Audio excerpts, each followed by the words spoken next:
name is Mark Utek, and today I'll be talking politics and money. But before we do so, I want to share with you my nice shirt that I received from my two daughters, and it reads, "You can't scare me, I have two daughters."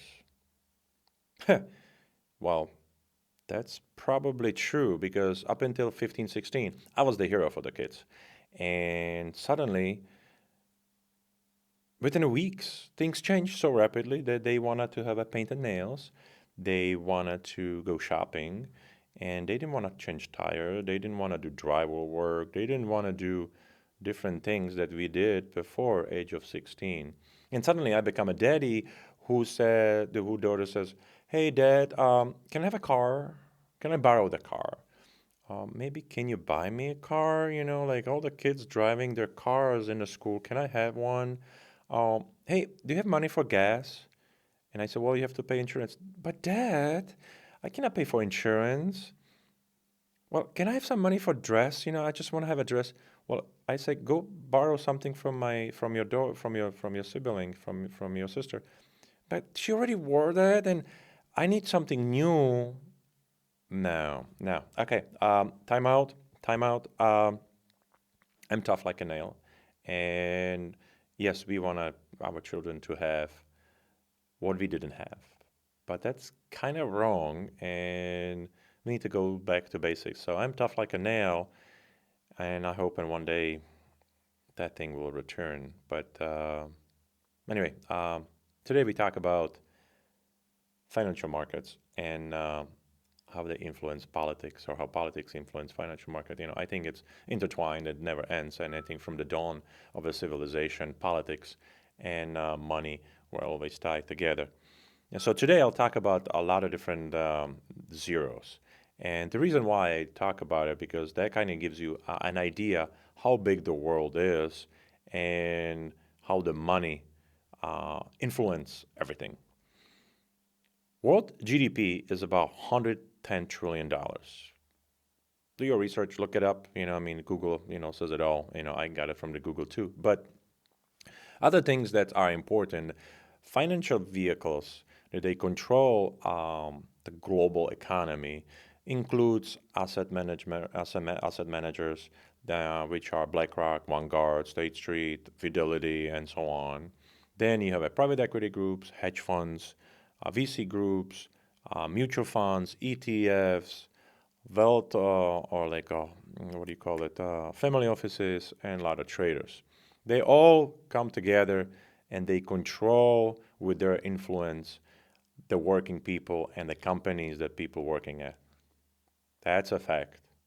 Now, when it comes to areas like defense, healthcare, bio firms, and anything related to the government, naturally all these people, the managers and the people that become wealthy, want to control the narrative.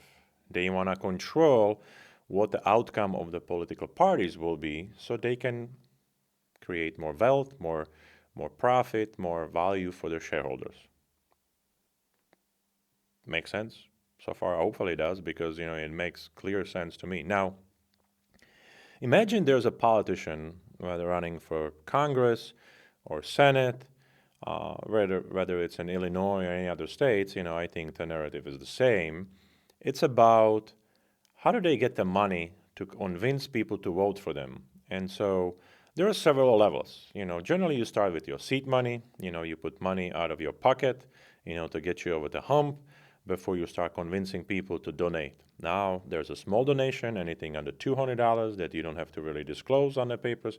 And then bigger donations are at $200 up to like, I think 10 grand, depends on what category of or what level of your candidacy is, whether it's state or federal levels. And then you have a PACs. PACs also, those are organizations, small organization created to help you to change things, they are people, they will collect money from different businesses and invest it into your campaign.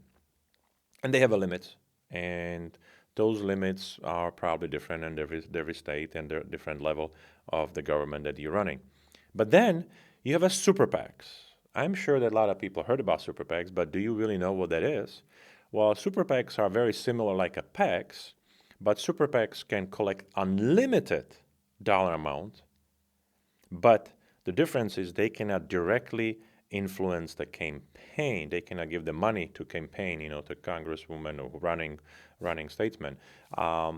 They can only influence the media and media meaning TV, social media, mailings, and other means, giving money to different people, to influence, different outcomes, if you will. But they cannot directly give, $10 million and give it to the runner for the state or a federal level because that would be illegal. Well, if you have a billionaires that they can spare 20, 30, $100 million, whatever that is, then that is an unfair, um, unfair field, if you will, that most people cannot compete with that, right? And so the political seating, whatever you're at, become more important to heavily influence either Republican or Democratic parties. And so regular Joe Schmo is only one thing. The one thing is one vote. And believe it or not, I met a lot of different people. They giving up on politics. They saying, not only I donated money, not only I voted and I was dedicated, I have followed through, and I have many friends that they are, even wealthy, and they say, I'm giving up. My message to everyone will be, don't give up. Yes, regular Joe Schmo is against the Goliath in the terms of money and the sizes, but assuming for the moment that the election system is not rigged, every vote counts. And every vote will not go into the voting booth to cast a vote, helping the other side to win. Simple as that. Now, what can we do to change this? Well, reality is very little. The only way it is to put people in the power that they have an honest and sincere belief that they can change things.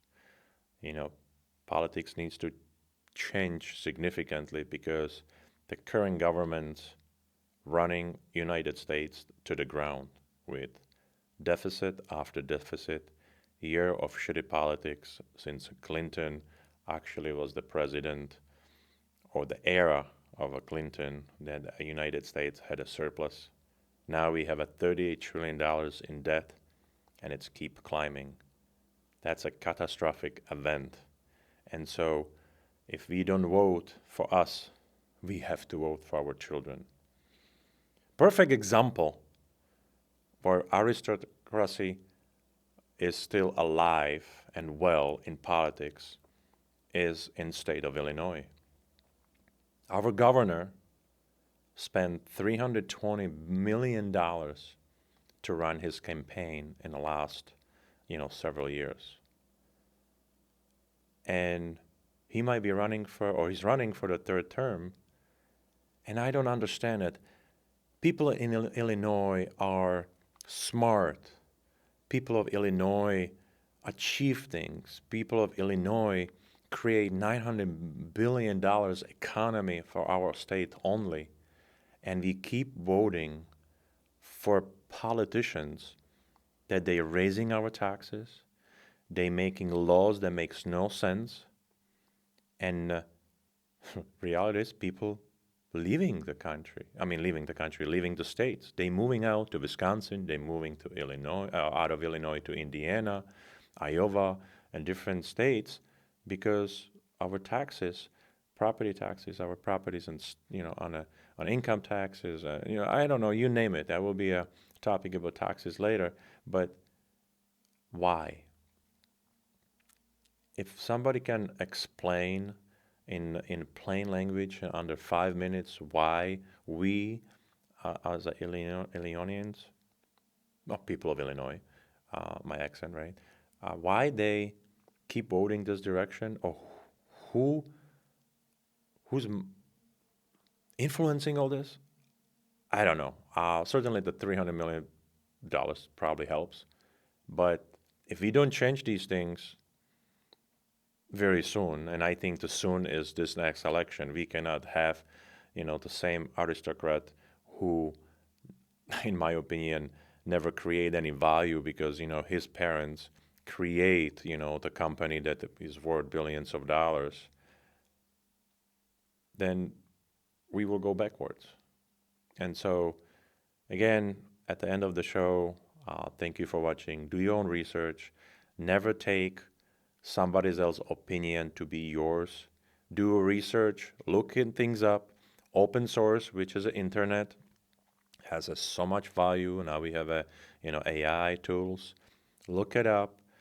Follow local news that they are unbiased about what is going on, what the politicians are. Learn about who will be in primaries, who will be as a general elections, and vote based on um, research. Don't vote on a feeling. Thank you for watching. Oh, my daughters.